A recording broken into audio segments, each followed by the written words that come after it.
సంగమా మీ అందరికి మరొక మారు ప్రభు అయిన యేసుక్రీస్తు నామములో శుభాలు వందనాలు తెలియజేస్తున్నాం. చదవబడిన దైవలేఖన భాగము మత్తయి సువార్త 16వ అధ్యాయము మొదటి 4 వచనాలను ఆధారము చేసుకొని కొద్ది నిమిషాలు దేవుని వాక్యాన్ని ధ్యానించడానికి ప్రయత్నము చేద్దాం. చదవబడిన లేఖన భాగాన్ని మనం ఒకసారి గమనించినట్లయితే, యేసుక్రీస్తు వారి యొద్దకు పరిసయ్యులను సద్దుకయ్యులను ఆయనను శోధించడానికి వచ్చినారు. మొదటి వచనములోనే ఆ మాట మనకు కనబడుతూ ఉంది. ఇది వీరిరువురు కలిసి రావడం అనేది చాలా విచిత్రమైనటువంటి ఆలోచన, చాలా విచిత్రమైనటువంటి పని. ఎందుకు పరిసయ్యులు సద్దుకయ్యులు కలిసి ఉండడము అనేది విచిత్రం అంటే, సిద్ధాంతపరముగా బోధ విధానములో పరిసయ్యులకి సద్దుకయ్యులకి చాలా విభేదాలు ఉన్నాయి. పరిసయ్యులు నోటితో బోధించేటువంటి ధర్మశాస్త్రానికి ఎక్కువ ప్రాధాన్యత ఇస్తారు. సద్దుకయ్యులు రాయబడినటువంటి ధర్మశాస్త్రానికి ఎక్కువగా ప్రాధాన్యత ఇస్తారు. అక్షరానుసారముగా ఆలోచన చేసేవారు. మరొక తారతమ్యం ఏమిటంటే, పరిసయ్యులు పునరుత్థానాన్ని విశ్వసిస్తారు. దేవుడు పునరుత్థానాన్ని కలుగు చేసేవాడు అని పరిసయ్యులు విశ్వసిస్తారు. కానీ సద్దుకయ్యులు పునరుత్థానము లేదని వాదిస్తూ ఉంటారు. ఈ రెండు ఇటువంటివి చాలా రకాలైనటువంటి సిద్ధాంతపరమైనటువంటి భేదాలు వీరిరువురిలో ఉన్నాయి. పరిసయ్యులు సద్దుకయ్యులను తప్పుపడుతూ ఉంటారు. సద్దుకయ్యులు పరిసయ్యులను విమర్శిస్తూ ఉంటారు. ఒకరికి ఒకరు ఏమాత్రము పడేటువంటి వారు కాదు. ఒకరి సిద్ధాంతాలను ఒకరు ఒప్పుకోరు. ఒకరి యొక్క బోధను మరొకరు ఒప్పుకోరు. ఇటువంటి పరిస్థితిలో ఉన్నవారు ఒకరి కోసం మాత్రం కలిసిపోయినారు. ఎవరి కోసం అంటే, యేసుక్రీస్తు వారిని శోధించడానికి, యేసుక్రీస్తు వారిని ఇబ్బంది పెట్టడానికి వారిరువురు కలిసి వచ్చినారు. చూడండి, కలిసి వచ్చి ఏమని అడుగుతున్నారంటే, ఆకాశము నుండి ఒక సూచక క్రియను తమకు చూపమని ఆయన అడుగుతూ ఉన్నారు.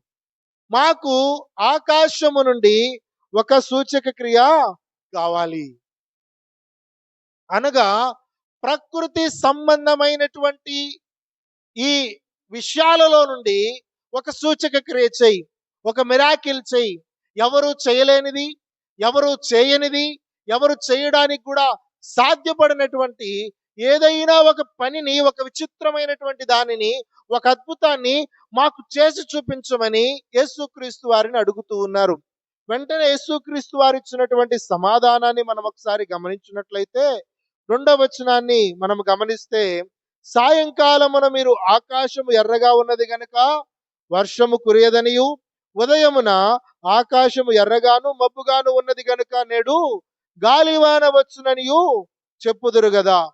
ఇక్కడ యేసుక్రీస్తు వారు, మీరు ఆకాశములో నుండి సూచక్రియ అడుగుతున్నారు, చాలా సంతోషమే. మీరు ఆకాశ వైఖరిని చూసి వాతావరణాన్ని అంచనా వేస్తారు. బాగా ఎర్రగా ఉన్నప్పుడు, సూర్యుడు ప్రకాశిస్తూ ఉన్నప్పుడు ఇప్పుడు వర్షము పడదు, గాలి రాదు అని మీరు అంచనా వేసి చెప్పగలరు. అదే విధముగా ఆకాశములో మబ్బులున్నప్పుడు ఇప్పుడు గాలి వాన వస్తుందని అంచనా వేసి చెప్పగలరు. మీరు ప్రకృతిని అంచనా వేసి చెప్పగలుగుతున్నారు, కానీ ప్రకృతిని సృష్టించినటువంటి దేవుని యొక్క కార్యాలను మీరు గ్రహించలేకపోతున్నారు.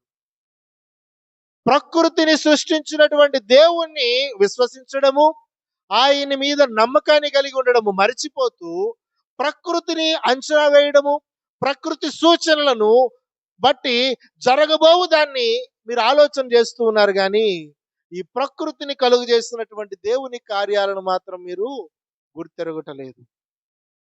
దేవుని వాక్యం అంటున్నటువంటి ప్రియ సంగమా, ఆనాటి కాలములో చాలా మంది యేసుక్రీస్తు వారి దగ్గరకు సూచక క్రియల కోసం వచ్చారు, అద్భుతాల కోసం వచ్చారు, స్వస్థతల కోసం వచ్చారు.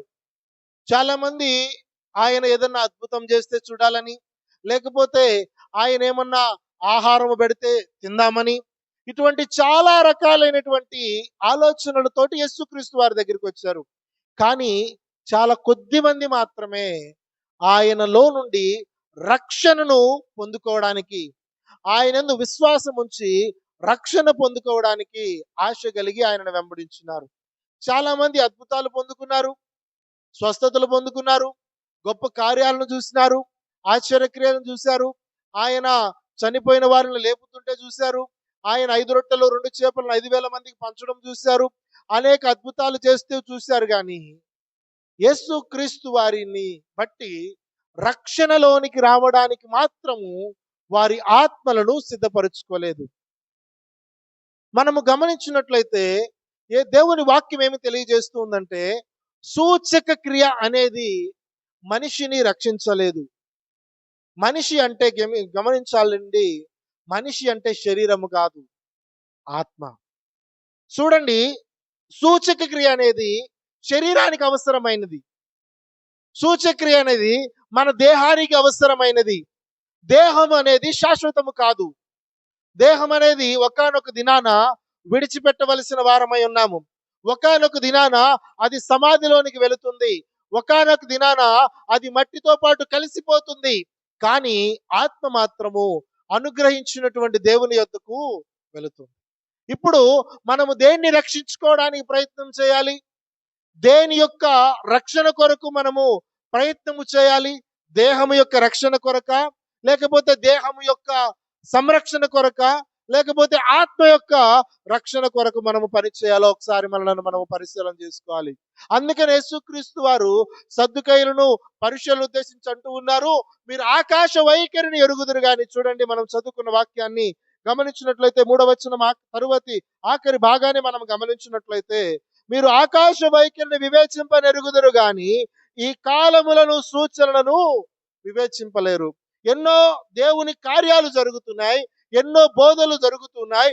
ఎంతో మంది పాపులు దేవుని యందు నమ్మిక ఇచ్చి తమ హృదయాలను మార్చుకుంటున్నారు, మారువలస పొందుతున్నారు. మీరింకా సూచక్రియల్ని అడుగుతున్నారు. మీరింకా అద్భుతాల కోసమే ప్రాకులాడుతూ ఉన్నారు. మీరింకా అద్భుతాలనే వెంటాడుతూ ఉన్నారు. దేవుని వాక్యం వింటున్నటువంటి ప్రియ సంగమా, దేవుని వాక్యము తెలియజేస్తుంది, సూచక క్రియలు మిమ్మును రక్షణలోనికి నడిపించు. ఆయన ఏమంటున్నాడు చూడండి, 4వ వచనాన్ని గమనించినట్లయితే, వ్యభిచారులైన చెడ్డతరము వారు సూచక్రియలు అడుగుతున్నారు. సూచక్రియలు అడిగే వారిని ఆయన అన్న మాట ఏంటంటే, వ్యభిచారులైనటువంటి చెడ్డతరము వారు. వ్యభిచారము, చెడ్డది, చెడ్డతరము 2 మాటలను ఆయన కలిపి సూచక్రియలు అడిగే వారికి ఆయన ఆపాదిస్తూ ఉన్నాడు. ఏమిటి ఈ మాటల యొక్క ఆంతర్యం ఏమిటని ఒకసారి మనం గమనించినట్లయితే, చెడ్డతరము అనగా అర్థం ఏంటంటే కష్టపెట్టేవారు, ఇబ్బంది పెట్టేవారు అని అర్థం. అంటే చెడు ఉద్దేశాలు కలిగిన వారు, చెడు ఆలోచన విధానం కలిగి అవతల వారిని ఇబ్బంది పెట్టేవారు. రెండవది ఆయన అన్నాడు మరొక మాట, వ్యభిచారులు అంటారు. వ్యభిచారులు అనగా అర్థం ఏంటంటే ఒకరితో సంబంధం కాదు, ఒకరితో సన్నిహిత్యం కాదు, అనేకులతోటి సన్నిహిత్యము కలిగిన వారు, అనేకులతోటి శారీరక సంబంధం పెట్టుకున్న వారిని వ్యభిచారులు లేదా వ్యభిచారం చేస్తున్న వారు అంటారు. ఇక్కడ దేవుని వాక్యం ఏమి తెలియజేస్తూ ఉందంటే, మీరు కూడా ఆయన యందు మాత్రమే కాదు, ఎక్కడ రాయి వేస్తే అక్కడికి పరిగెత్తుతున్నారు. ఎక్కడ అద్భుతం కనబడుతుందంటే అక్కడికి పరిగెత్తుతున్నారు. పలానా చోట అద్భుతాలు జరుగుతున్నాయి, లేకపోతే పలానా చోట స్వస్థతలు జరుగుతున్నాయంటే అక్కడికి పరిగెత్తుతారు. మరొక చోట అభిషేకాలు ఇస్తున్నారంటే అక్కడికి పరిగెత్తుతారు. మరొక చోట మరొకదేదో కార్యం జరుగుతుందంటే అక్కడికి పరిగెత్తుతారు. కానీ మీ ఆత్మకు అవసరమైనటువంటి దేవుని వాక్యము వైపు మాత్రము పరిగెత్తడం. అందుకని ఆయన అంటాడు, వ్యభిచారులైన చెడ్డతరము అంటాడు సూచక్రియలు అడిగేవారు. మీరు అనుకుంటూ ఉన్నారు సూచక్రియలను బట్టి మీరు రక్షించబడతారు, లేకపోతే మీ జీవితాలు బాగుపడిపోతాయి, మీరు డైరెక్ట్ గా పరలోకానికి వెళ్ళిపోతారు అని మీరు ఆలోచన చేస్తున్నారు. కానీ ఈ యొక్క సూచక క్రియలు మిమ్మును రక్షణలోనికి తీసుకొని రావు.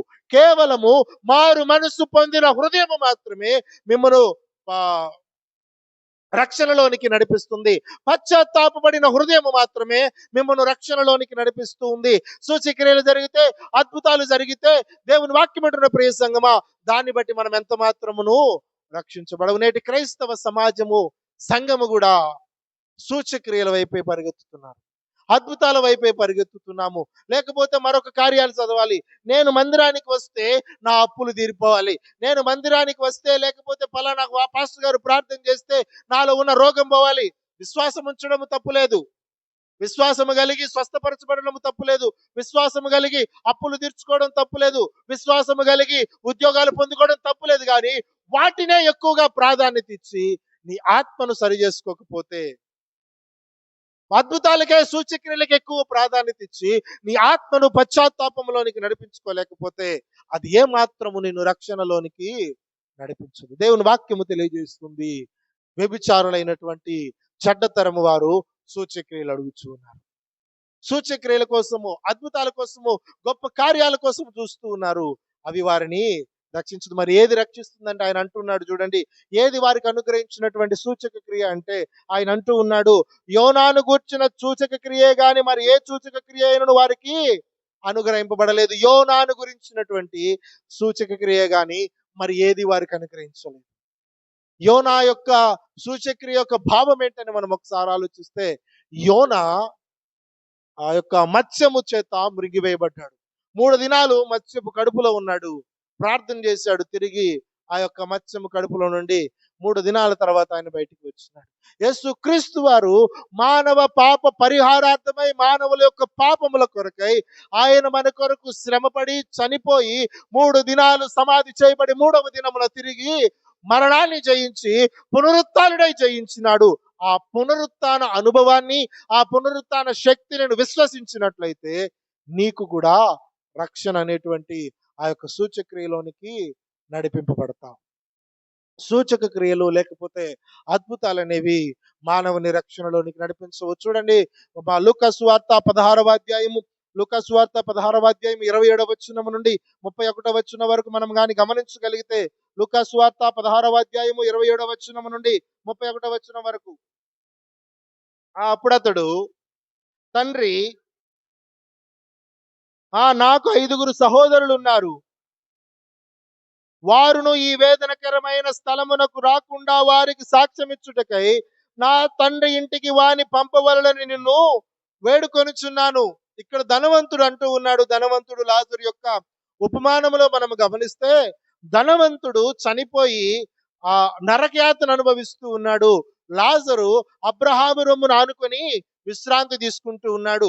ఈ విశ్రాంతిని తీసుకుంటున్నటువంటి లాజరును చూసి, అయ్యా నాకు ఇప్పుడు ఏమంటున్నాడంటే, ధనవంతుడు ఏమంటున్నాడంటే, అయ్యా నాకు భూలోకములో 5 సహోదరులు ఉన్నారు, ఇంకా వారు ఇంకా చనిపోలేదు, వాళ్ళు ఇంకా బతుకున్నారు. నేను ఏ పాపాన్ని అయితే చేస్తున్నానో, ఏ దుర్మార్గాన్ని అయితే చేస్తున్నానో, ఏ బలహీనమైనటువంటి పరిస్థితులు అయితే నేను భూమిలో చేసొచ్చానో, నా యొక్క పొరుగు వారిని నేను పట్టించుకోలేదు. నా ఆస్తి, నా అంతస్తు, నా ధనము, నా యొక్క బట్టలు, నా తిండి, ఇదే నేను ప్రాపకం అనుకొని బ్రతికినాను. నా సహోదరులు కూడా ఆ విధంగానే బ్రతుకుతున్నారు. రేపు వారు చనిపోతే వారికి ఇదే గతి పడుతుంది కదా, వారు కూడా నరకయాతన అనుభవించవలసిన వారే కదా. కాబట్టి వారు ఇక్కడికి రాకుండా ఉండలాగున ఈ యొక్క లాజరుని అక్కడికి పంపయ్యా. ఇతను వెళితే, ఇతను మాట్లాడితే వాళ్ళు వింటారు. ఎందుకంటే లాజరు చనిపోవడం వాళ్ళకి తెలుసు. లాజరు చనిపోయిన సంగతి వాళ్ళకి తెలుసు. ఇప్పుడు లాజరు వెళితే, అరే చనిపోయిన వాడు బ్రతికొచ్చి మాకు సువార్తను చెబుతున్నాడని వారు మారతారయ్యా, ఈ అద్భుతాన్ని చేయవా అని అబ్రహామును అడుగుతూ ఉన్నారు ఆ యొక్క ధనవంతుడు. అప్పుడు ఏమంటున్నారో చూడండి, మనం గమనిస్తే తదుపరి వచనములో, అందుకు అబ్రహాము, వారి యొద్ద మోషేయు ప్రవక్తలను ఉన్నారు, వారి మాటలు వినవలనని అతనితో చెప్పగా, ఏమంటున్నాడంటే అబ్రహాము, వారి యొద్ద మోషేయు ప్రవక్తలు ఉన్నారు, వారి మాటలు వినాలి. అయ్యా ధనవంతుడా, నీవు ఈరోజు చనిపోయి సూచక్రియ చేయమంటున్నావు, అద్భుతాన్ని చేయమంటున్నావు. ఎందుకంటే చనిపోయిన వాడు తిరిగి వెళ్ళి మళ్ళీ వారికి సువార్త చెబితే, అయ్యా మీ అన్నోళ్ళు అక్కడ యాతన పడుతూ ఉన్నాడు, నీ అన్న అక్కడ నరక యాతన పడుతూ ఉన్నాడు, అగ్నిలో కాల్చివేయబడుతున్నాడు, మీ అన్న భయంకరమైనటువంటి వేదనలో ఉన్నాడు, దాహముతో అల్లాడిపోతున్నాడు, ఒక బొట్టు నీళ్ళు ఇస్తే చాలని ఆయన అడుక్కుంటూ ఉన్నాడు, ఆ పరిస్థితిలో ఉన్నాడు. కాబట్టి మీరు కూడా ఆ పరిస్థితిలోనికి రాకుండా ఉండాలంటే ఇప్పుడే మారండి, ఇప్పుడే మారండి అని చెబితే నా సహోదరులు మారతారేమోనయ్యా అంటూ ఉన్నాడు. కానీ ఇక్కడ అబ్రహాం అంటున్నాడు, మోషేయు ప్రవక్తలు అక్కడ ఉన్నారు, వారి మాటలు వినండి, దేవుని వాక్యాన్ని వినండి, దేవుని వాక్యము ప్రకారము మార్చుకోండి. మీ హృదయాలను మార్చుకోండి. మీ యొక్క జీవితాలను మార్చుకోనండి. పశ్చాత్తాపడండి, మారు మనసు పొందండి. వాక్యాన్ని బట్టి మీ జీవితాలు మార్చబడాలి. ఇద్దరు చనిపోయినారు. ధనవంతుడిగా ఉన్నవాడు చనిపోయినాడు. దరిద్రుడిగా ఉన్న లాజరు చనిపోయినారు. ఇద్దరు కూడా పాతి పెట్టబడ్డారు. కానీ లాజరును తీసుకొని పోవడానికి దేవదూతలు వచ్చాయి. లాజరును కొనిపోవడానికి దేవదూతలు వచ్చాయి. ధనవంతుని కొనిపోవడానికి ఏ దేవదూతలు రాలేదు. దేవుని వాక్యం అంటున్న ప్రియ సంగమా, శరీరాలు విడిచివేయబడతాయి. శరీరాలకు కలిగేటువంటి అద్భుతాల కోసం మనము ప్రాకులాడాల్సిన అవసరం లేదు. వాటి కొరకే నేను అవి జరిగితేనే విశ్వసిస్తాను, అవి నా జీవితంలో జరిగితేనే నేను విశ్వసిస్తాను అనేటువంటి పరిస్థితిలోనికి మనం రావాల్సిన అవసరం లేదు. అది మనలను రక్షణలోనికి నడిపించు. ఇక్కడ ధనవంతుడు అన్నాడు, నా యొక్క సహోదరుల దగ్గరికి ఈ లాజరును పంపించు. అక్కడ మోషే ప్రవక్తలు ఉన్నారు, వారి మాటలు వినాలి. చూడండి, తదుపరి మాట మనం గమనించినట్లయితే 30వ వచనం, అతడు ఆ అబ్రహామా, అలాగూ అనవద్దు, మృతులలో నుండి ఒకడు వారి యొద్దకు వెళ్ళి నీడల వారు మారు మనస్సు పొందుదురు. మృతులలో నుంచి ఒకడు వెళ్ళిపోతే, ఇక్కడ మృతి పొందిన వాడు తిరిగి లేచి శరీరాన్ని ధరించుకొని వెళితే వారు వింటారయ్యా, వాళ్ళు విశ్వసిస్తారయ్యా. కాబట్టి లాజరును పంపించు. అప్పుడు అంటున్నాడు అబ్రహాం, చూడండి 31వ వచనంలో, మోషేయు ప్రవక్తలను చెప్పిన మాటలు వారు వినని ఎడల మృతులలో నుండి ఒకడు లేచినను వారు నమ్మరని అతనితో చెప్పు. నువ్వు అనుకుంటూ ఉన్నావు ఇప్పుడు లాజరు వెళ్ళి అక్కడ కనబడి ఈ విషయాలన్నీ చెబితే పిచ్చోడు అంటారు లాజర్ని. మా అన్న చనిపోయాడా, మా అన్న నరకములో ఉన్నాడా, ఇవన్నీ నువ్వు చెప్తే మేము నమ్మాలా అని లాజరుని పిచ్చోళ్ళలాగా చూస్తారు. దేవుని యొక్క వాక్యాన్ని నమ్మనివాడు, దేవుని యొక్క వాక్య ప్రకారం నడుచుకునేవాడు ఏ సూచక క్రియ చేసినా నిలవబడడు. చూడండి, యెషయా గ్రంథము 39వ అధ్యాయము 1వ వచనము. యెషయా గ్రంథం 39వ అధ్యాయం 1వ వచనం. బబులోను రాజును బలదాను కుమారుడైన మెరోదక్ బలదాను హిజ్కియా రోగి బాగుపడిన సంగతి విని పత్రికలను కానుకలను అతని యొద్దకు పంపగా, హిజ్కియా మరణకరమైన రోగం కలిగినాడని యెషయా ద్వారా, ప్రవక్త అయినటువంటి యెషయా ద్వారా దేవాతి దేవుడు మాట్లాడాడు. అయ్యా, నువ్వు చనిపోబోతున్నావు, నీ యొక్క కాలము ముగించబడింది, నీ ఇంటిని చక్కబెట్టుకో, నీ పరిస్థితులను చక్కబెట్టుకోమన్నప్పుడు హిజ్కియా ఏడ్చి ప్రార్థన చేస్తాడు. అయ్యా, నా యొక్క విశ్వాసము నీకు తెలుసు, నా భక్తి నీకు తెలుసు, నా నీతి నీకు తెలుసు, నేను ఎన్ని నీతి కార్యాలు చేస్తానో నీకు తెలుసు ప్రభువా, వీటన్నిటిని బట్టి నన్ను రక్షించు, నాకు ఆయుష్ నువ్వు అన్నట్టుగా ప్రార్థన చేశాడు. యెషయా వెళుతుండగానే మళ్ళీ దేవుడు ప్రత్యక్షమై, అయ్యా యెషయా, తిరిగి వెళ్ళి అతనికి 15 సంవత్సరాలు ఆయుష్ ఇచ్చానని చెప్పయ్యా. నా యొక్క ప్రియ బిడ్డ హిజ్కియా ఎంతగా ఏడుస్తూ ఉన్నాడో, గోడ వైపు తిరిగి ఎంతగానో కన్నీరు గార్చాడు, ఆ కన్నీరు నేను చూడలేకపోతున్నాను, అతనికి 15 సంవత్సరాల ఆయుష్ పెంచాను అని చెప్పినప్పుడు 15 సంవత్సరాల ఆయుష్ను మళ్ళీ పొందుకున్నాడు. పొందుకున్న తర్వాత చనిపోవలసినటువంటి హిజ్కియా బ్రతికిన తర్వాత ఆ అద్భుతాన్ని చాలా మంది బబులోను దేశంలో వాళ్ళందరూ కూడా చాలా ఆశ్చర్యంగా చూశారు. చనిపోతాడు అనుకున్నామే, మంచం పడిపోయాడు కదా, ఇంకా లేదు, ఎంతెందరో వైద్యులు వచ్చారు, ఏవేవో చేస్తూ ఉన్నారు, చనిపోవలసిన వాడు ఎలా బ్రతికాడు అని అతని గురించి తెలుసుకోవడానికి బబులోను దేశం నుండి కొంతమంది ఆయనకి పత్రికలను కానుకలను పంపించినారు. వారందరూ పత్రికల ద్వారా పంపించి ఆయన దగ్గరికి వస్తే ఆయన ఏం చేశాడో చూద్దాం. తరువాతి వచనాన్ని మనం గమనిస్తే 2వ వచనము, హిజ్కియా దూతలు వచ్చిన మాట విని వారిని లోపలికి రప్పించి తన ఇంటినేమి రాజ్యమందేమి కలిగిన సమస్త వస్తువులలో దేనిని మరుగు చేయక తన పదార్థములు గల కొట్టును, వెండి బంగారమును, గంధవర్గములను, పరిమళ తైలమును, ఆయుధశాలను, తన పదార్థములో ఉన్న సమస్తమును వారికి చూపించాడు. సమస్తాన్ని చూపించాడు. ఏ సమస్తాన్ని చూపించాడు? తనకున్నటువంటి ధనాన్ని, తనకున్నటువంటి ఆయుధాలని, తనకున్నటువంటి సైనికులను, తనకున్నటువంటి హోదాని, తనకున్నటువంటి అధికారాన్ని. ఏమి చూడ్డానికి వచ్చారు వాళ్ళు? ఏం తెలుసుకోవడానికి వచ్చారు? అరే, నువ్వు చనిపోవలసిన వాడు ఎలా బ్రతికావయ్యా, మరణానికి వెళ్ళిపోతున్నావుగా, మంచంలో పడుకుని పెట్టారుగా నిన్ను, ఇంక కొన్ని రోజులే అన్నారుగా, ఇంక హిజ్కియా చనిపోతాడన్నాడుగా, ఈరోజు మరి నువ్వు ఎలా బ్రతికావు, ఈరోజు ఎలా తిరుగుతున్నావు, మళ్ళీ తిరిగి రాజ్య పరిపాలన ఏ విధంగా చేయగలుగుతున్నావు? ఇది కదా మాకు ఆశ్చర్యం కలిగింది, ఇది కదా మాకు ఆశ్చర్యం కలిగించేది. అది చూడడానికి బబులోను దేశం నుండి ప్రజలు వస్తే అది చూపించకుండా నా దేవుడు నన్ను స్వస్థపరిచాడయ్యా. నా దేవుడికి నేను చేసిన ప్రార్థన నా దేవుడు విన్నాడయ్యా. నేను కన్నీరు కార్చానయ్యా. నేను గోడ వైపు తిరిగి ఎంతగానో ఏడ్చి ప్రలాపించానయ్యా. నా ప్రార్థన విన్నాడయ్యా నా దేవుడు. నన్ను స్వస్థపరిచాడయ్యా. నా జీవితంలో గొప్ప కార్యం చేశాడయ్యా అని చెప్పడం మరిచినటువంటి హిజ్కియా తనకున్నటువంటి ఆయుధ సామాగ్రిని చూపిస్తున్నాడు. తనకున్న సైన్య బలగాన్ని చూపిస్తున్నాడు. తనకున్నటువంటి ఆ యొక్క వెండి బంగారములను పాత్రలను చూపిస్తున్నాడు. తనకున్నటువంటి ఆ యొక్క భోజనశాలను చూపిస్తున్నాడు. ఆహార పదార్థాలను చూపిస్తున్నాడు. అవి చూడడానికి వారు రాలే. చూడండి దేవుని వాక్యం ఉంటుంది ప్రియ సంగమా. హిజ్కియా గొప్ప సూచక్రియ చూశాడు. గొప్ప అద్భుతాన్ని చూశాడు. మరణ పడకలో ఉండవలసినటువంటి హిజ్కియా తిరిగి 15 సంవత్సరాల ఆయుష్ను పెంచుకుంటే తిరిగి తన జీవితాన్ని, తన యొక్క పరిస్థితిని రక్షణలోనికి నడిపించుకోలేని స్థితిలో ఉన్నాడు. యెషయా వచ్చి అడుగుతున్నాడు, వాళ్ళు ఎందుకోసం వచ్చారు, ఏం చూశారు అంటే, అయ్యా వాళ్ళు వచ్చినప్పుడు మొత్తాన్ని చూపించేశాను. నా యొక్క రాజ్యంలో ఉన్నవన్నీ చూపించేశాను. నా యొక్క కోటలో ఉన్నటువంటి సమస్తాన్ని వాళ్ళకి చూపించాను. అవునా? అవి చూపించావా? నీ దేవుడైనటువంటి యెహోవాను చూపించావా? నీ దేవుడైనటువంటి యెహోవా ఘనత గురించి మాట్లాడావా వారితోటి? నువ్వు ఇంతగా అద్భుతంగా రక్షించబడ్డావే, ఈరోజు సంరక్షించబడ్డావే, ఆ విషయం చెప్పావా? అవేమి చెప్పలేదు. చూడండి చివరికి ఏమంటూ ఉన్నాడో చూడండి. 6వ వచనము. రాబోవు దినములలో ఏమీయు మిగులకుండా నీ ఇంటనున్న సమస్తమును నేటి వరకు నీ పితరులు సమకూర్చి దాచిపెట్టిన అంతయు బబులోను పట్టణమునకు ఎత్తుకొని పోవుదురని సైన్యములకు అధిపతి యెహోవా సెలవిచ్చుచున్నాడు. మరియు నీ గర్భమందు పుట్టిన నీ పుత్రుల సంతు బబులోను రాజు నగరునందు నపుంసకులుగా చేయుటకై వారు తీసుకొని పోవుదురు. ఈరోజు దేన్ని బట్టి నువ్వు గర్వించావు అదంతా పోతుంది. ఈరోజు ఏ యొక్క ఆయుధాలు నీ దగ్గర ఉన్నాయనో, లేకపోతే ఏ జనాంగం నీ వెనకున్నారనో, నీ కుటుంబాన్ని బట్టి నువ్వు గర్విస్తున్నావో అదంతా ఒక దినాన నీ దగ్గర ఉండదు. దాన్నంతటిని బబులోను స్వాధీనం చేసుకుంది. దేవుని వాక్యం అంటున్న ప్రియ సంగమా, మృతులలో నుండి ఒకడు లేచి తిరిగి వచ్చి వాక్యము చెబితే వింటారని ఆనాడు ధనవంతుడు ఆలోచన చేశాడు. మారు మనసు పొందుకుంటారని అన్నాడు. వారి మాటలు వినకపోతే మృతులలో నుంచి లేచి వెళ్ళినా సరే వారు మారు మనసు పొందరు. అరే, చనిపోయే పరిస్థితుల్లో నుంచి దేవుని సన్నిధిలో ప్రార్థన చేసి తిరిగి ఆయుష్ను పొందుకున్న హిజ్కియానే దేవునికి లోబడి బ్రతకలేదు. అంత అద్భుతాన్ని చవి చూసినటువంటి హిజ్కియానే దేవుడు తన యొక్క తదుపరి జీవితాన్ని ఆయనకి ఇష్టడిగా బ్రతకలేదు. ఏమంటున్నాడు? ఇంత ఆపద జరుగుతుందని అన్నప్పుడు చివరి వచనం 8వ వచనంలో ఆయన ఏమంటాడో చూడండి.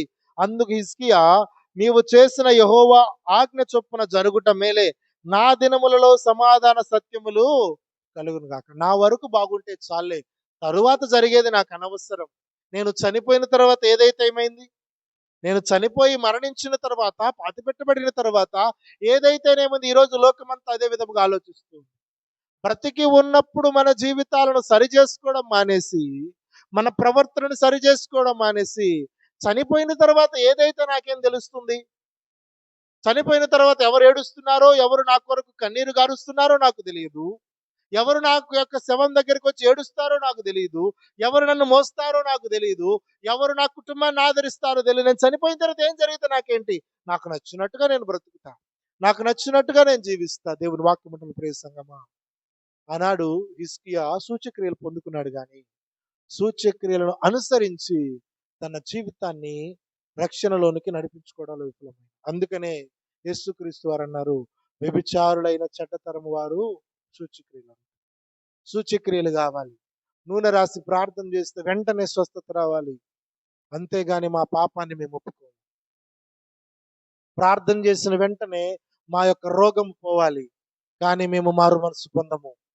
పాపము ఒప్పుకోవడం మార్చిపోయి అద్భుతాలు జరగాలి, అద్భుతాలు జరగాలి, పలానా చోట అద్భుతాలు ఉంటాయని ప్రాకులాడే పరిస్థితికి నేటి క్రైస్తవ విశ్వాస సమాజం వచ్చింది. దేవుని వాక్యము తెలియజేస్తుంది, మీరందరూ వ్యభిచారులైన చెడ్డతరము వారిగా ఉన్నారు. దేవుని వాక్యం ఉంటున్న ప్రియ సంగమా, మనం ఏ పరిస్థితుల్లో ఉన్నామో ఒకసారి మనలను మనం ఆలోచించుకుందాం. ఒకసారి పౌలు బర్నబా ఇద్దరు కూడా ఒక వ్యక్తిని బాగుపరిచినారు. చూద్దాం. అపోస్తుల కార్యముల గ్రంథము 14వ అధ్యాయము 7వ వచనము నుండి గమనిస్తే, బలహీన పాదములు గల ఒకడుండెను. వాడు పుట్టినది మొదలుకొని కుంటివాడై ఎన్నడును నడవలేక కూర్చుండి ఉండువాడు. అతడు పౌలు మాటలాడుట వినెను. పౌలు అతని వైపు తేరి చూచి స్వస్థత పొందుటకు అతనికి విశ్వాసం ఉండెనని గ్రహించను. ఒక వ్యక్తిని చూస్తూ ఉన్నాడు, బలహీనమైన పాదములు కలిగిన వాడు, పుట్టినది మొదలుకొని కుంటివాడు, ఎప్పుడు కూడా నడవలేని కదలలేని పరిస్థితిలో ఉన్నాడు. అటువంటి వానికి వాక్యము చెబుతున్నప్పుడు వాని వైపు పౌలు చూసినప్పుడు వానిలో స్వస్థపరచబడడానికి సరిపోయినటువంటి విశ్వాసాన్ని చూశాడు పౌలు. చూసి ఏమంటున్నాడో చూడండి, 10వ వచనము. నీ పాదములు మోపి సరిగా నిలువమని బిగ్గరగా చెప్పినప్పుడు అతడు గంతులు వేసి నడవసాగెను. అతను పుట్టినప్పటి నుంచి నడవలేడు, కదలలేడు, ఎక్కడ కూర్చోబెడితే అక్కడే ఉండాల్సినటువంటి పరిస్థితిలో ఉన్నటువంటి ఆ వ్యక్తి యొక్క విశ్వాసమును బట్టి పౌలు లేచి నువ్వు నడువమన్నప్పుడు అతను లేచి గంతులు వేసి నడవసాగాడు. మామూలుగా కూడా కాదు, ఎగిరి గంతులు వేస్తూ ఉన్నాడు. తన జీవిత కాలమంతలో పుట్టినది మొదలుకొని ఇంతవరకు ఎప్పుడు ఎంతైతే నడిచున్నాడు, ఎంతైతే ఎగరగలుగుతాడో అంతకు మించి ఎక్కువగా గంతులు వేసి ఎగురుతూ ఉన్నాడు, ఆనందపడుతూ ఉన్నాడు. అది చూసినటువంటి చుట్టుపక్కల వాళ్ళందరూ కూడా వచ్చి, వీళ్ళు చాలా గొప్ప కార్యాలు చేస్తున్నారు, వీళ్ళు సామాన్యులు కాదు, వీళ్ళు దేవతలే, వీళ్ళు దేవీ దేవతలని వారిద్దరిని పూజించడం ప్రారంభించారు. చూడండి, మనము తదుపరి వచనాల్లో మనము గాని గమనించినట్లయితే 11వ వచనము. జన సమూహములు పౌలు చేసిన దానిని చూచి లుకయోనియా భాషలో దేవదూతలు మనుష్య రూపము దాల్చి తమ యొద్దకు దిగి వచ్చి ఉన్నారని కేకలు వేసి బర్నబాకు దుపతి అనియు పౌలు ముఖ్య ప్రసంగి అయిన అతనికి హెర్మే అనియు పేరు పెట్టింది. వారిద్దరికి రెండు వేరు వేరు పేర్లు పెట్టారు. దేవదూతల మనుష్య రూపం దాల్చి వచ్చేస్తారు, వీళ్ళు అద్భుతాలు చేస్తున్నారు. వారిరువురిని పూజించడం ప్రారంభించారు. వారిరువురు ఊరేగించుకుంటూ వెళ్ళి బలి ఇవ్వడానికి వెళ్తూ ఉన్నారు. దేవుని వాక్యం ఉంటున్న ప్రియ సంగమా, ఎవరికి ప్రాధాన్యత ఇవ్వాలి, దేనికి ప్రాధాన్యత ఇవ్వాలని మర్చిపోతూ ఉన్నారు. దేవుని వాక్యం తెలియ యేసుక్రీస్తు వారు అన్నారు, మీరు ఆకాశ వైఖరిని గుర్తెరుగుతున్నారు కానీ ఈ కాలములను సూచనలో మీరు గుర్తెరగడం లేదు. ఆకాశము నల్లగా ఉంటే వర్షము పడుతుందని, ఎర్రగా ఉంటే వర్షము పడదని చెప్పగలిగిన మీరు ఈ సమస్త సృష్టిని ఏలుతూ సృష్టించినటువంటి దేవుని యొక్క కార్యాలను మాత్రము గుర్తించలేకపోతున్నారు. దేవుని యొక్క అద్భుతాలను మాత్రము గ్రహించలేకపోతూ ఉన్నారు. అందుకనే మీరు వ్యభిచారులైనటువంటి చెడ్డతరము వారి వలె ఇంకా సూచక్రియలోనే బ్రతుకుతూ ఉన్నారు. ఇక్కడ కూడా ఆ యొక్క పౌలును బర్నబాను పట్టుకొని, అయ్యా నువ్వు బృహస్పతివి, అయ్యా నువ్వు హెర్మేవి, నీ అంటే గొప్పవారు లేరు, నువ్వు మా దేవి దేవతల రూపాలు, వాళ్ళు మనుష్య రూపంలో వచ్చినారని ఆనాడు పౌలును బర్నబాను కొనియాడడము, వారికి బలి అర్పించడం చూస్తున్నారు. అప్పుడు పౌలు ఏమంటున్నాడో చూడండి, మనము గమనించినట్లయితే 14వ వచనములో, బర్నబాయు పౌలును ఆ సంగతి విని తమ వస్త్రములు చిప్పుకొని సమూహంలోనికి చొరబడి, అయ్యలారా మీరెందుకు చేయుచున్నారు, మేము కూడా మీ స్వభావము గల నరులమే. మీరు ఈ వ్యర్థమైన వాటిని విడిచిపెట్టి ఆకాశమును భూమిని సముద్రమును వాటిలోని ఉండు సమస్తమును సృష్టించిన జీవము కలిగిన దేవుని వైపు తిరగండి. జీవము కలిగిన దేవుని వైపు తిరగండి. ఆయన సమస్తాన్ని సృష్టించిన వాడు, సమస్త లోకాల్ని సృష్టించి పరిపాలిస్తున్నవాడు, సమస్తాన్ని తన ఆధీనంలో ఉంచుకున్నవాడు. ఆయన వైపు తిరగండి. ఇవి కాదు, ఇవి మిమ్మల్ని రక్షణలోనికి తీసుకుని వెళ్ళవు. మీరిచ్చే బలులు కావచ్చు, మీరిచ్చేటువంటి హోమ ద్రవ్యాలు కావచ్చు, ఏవి మిమ్మల్ని రక్షణలోనికి నడిపించవు. ఆ దేవుని వైపు తిరగండి అయ్యా, ఆ దేవుని వైపు చూడండి అయ్యా, మీ జీవితాలను మార్చుకుని ఆ సువార్త వైపు మీ హృదయాలను త్రిప్పమని అక్కడ పౌలు బట్టలు చింపుకొని కేకలు వేసి మాట్లాడుతూ ఉన్నారు. ఇన్ని కార్యాలు చేసినా సరే దేవుని వాక్యం అంటున్న ప్రియ సంగమా, ఇంకను కూడా సూచక క్రియల్లోనే మానవుడు, క్రైస్తవ విశ్వాసి కూడా సూచక క్రియల్లోనే ఆనందాన్ని వెతుకుతున్నారు. శరీరంలో రోగాలు పోతే బాగుంటుంది. కొందరు ప్రార్థన చేసినప్పుడు రోగాలు తగ్గినప్పుడు వెంటనే తదుపరి వారం మంచి ఉత్సాహంతో మందిరానికి వస్తారు. మళ్ళీ ఏదైనా కష్టం వచ్చినప్పుడు, మళ్ళీ ఏదైనా ఇబ్బంది వచ్చినప్పుడు మళ్ళీ మందిరాలకు రాలేరు. ఎవరైనా ఒక మాట అంటున్నారంటే వెంటనే మందిరాలు మానేస్తారు, దేవుని మీద అలగడం ప్రారంభిస్తారు. మనుష్యుడు తప్పు చేసినప్పుడు, మనుషుడు ఏదైనా ఇబ్బందికరమైన పరిస్థితి చేసినప్పుడు మనుషునితో కూడా మనము విరోధం పెట్టుకోవాల్సిన అవసరం లేదు. దేవుడు అంటాడు, అందరితోటి సఖ్యమైతే సమస్తమైనటువంటి మనుషులతోటి సమాధానంగా ఉండమంట. దేవుని వాక్యం అంటే ప్రియ సంఘం అనేటి క్రైస్తవ సమాజము అద్భుతాల వైపు, తమ హృదయ గర్వం వైపు పరిగెత్తుతూ ఉంది. తమకు నచ్చినట్టుగా బ్రతకడానికి ఇష్టపడుతుంది. వారిని ఉద్దేశించి దేవుని వాక్యం తెలియజేస్తుంది, మీరు వ్యభిచారుల వలె బ్రతుకుతున్నారు, మీరు కష్టపెడుతూ ఉన్నారు, దేవుణ్ణి కష్టపెడుతున్నారు, దేవుణ్ణి ఇబ్బంది పెడుతున్నారు. ఎక్కడికి వెళ్ళమంటే అక్కడికి, ఎక్కడ రాయి పడితే అక్కడికి పరిగెడుతూ ఉన్నారు. అది నిజమైనటువంటి భక్తి కాదు. అది రక్షణలోనికి మిమ్మల్ని నడిపించదు. పౌలు బట్టలు చింపుకొని అడుగుతూ ఉన్నాడు, అయ్యలారా మీరెందుకు చేస్తున్నారు? మేము కూడా మనుషులమే. ఆకాశమును, భూమిని, సముద్రమును, వాటిలోని ఉండు సమస్తమును సృష్టించిన జీవము గలన దేవుని వైపు తిరగవలని మీకు సువార్త ప్రకటిస్తున్నాం. ఆ సువార్త వైపు నమ్మండి అయ్యా, అద్భుతాల వైపు కాదు. ఈరోజు అద్భుతాలు చేస్తాము, ఈరోజు గొప్ప కార్యాలు చేస్తాం. ఒకానొక దినాన చనిపోవాల్సిందే కదా.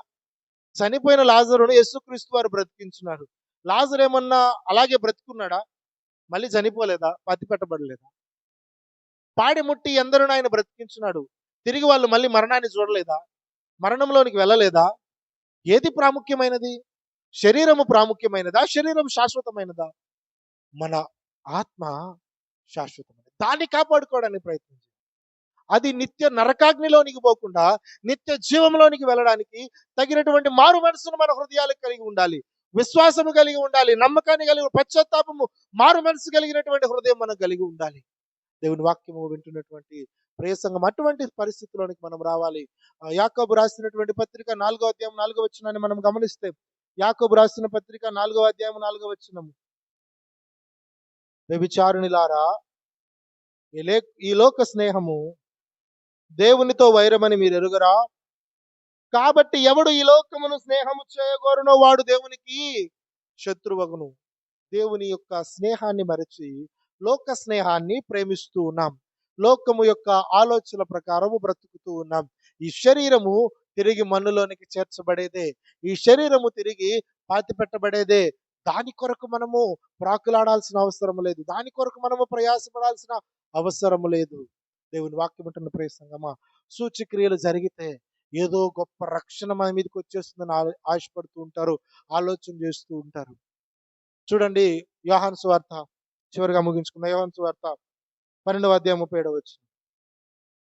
యోహాను సువార్త 12వ అధ్యాయం 37వ వచనం.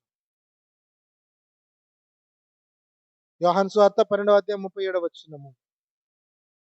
యేసు ఈ మాటలు చెప్పి వెళ్లి వారికి కనబడకుండా దాగి ఉండెను. ఆయన వారి ఎదుట ఇన్ని సూచక్రియలు చేసినను వారాయన యందు విశ్వాసముంచరైరి.